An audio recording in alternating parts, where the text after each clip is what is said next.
Ömrüm sen tabar vurdum hayi dünyanın gökürken oğlum yar Bakmadım didemiz yine kiyim Cıbbatan ayacıklarının Boyun salmanı çıkanla Çağırmatan ayacıklarının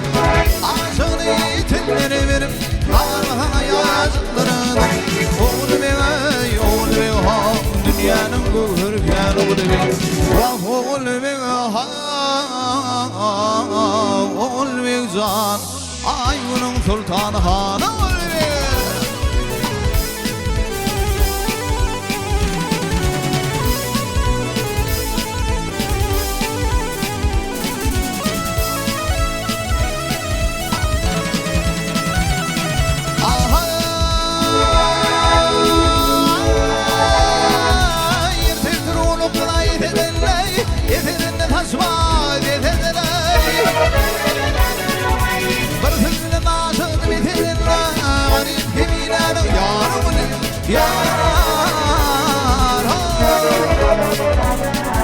Ay kara kara gözlerinin Gözleşmişe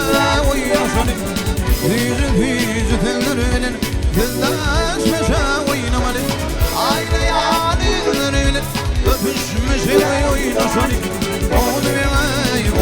zan Dünyanın gökürken oğlum Vah oğlum ey ha Oğlum ey zan Dünyanın gökürken oğlum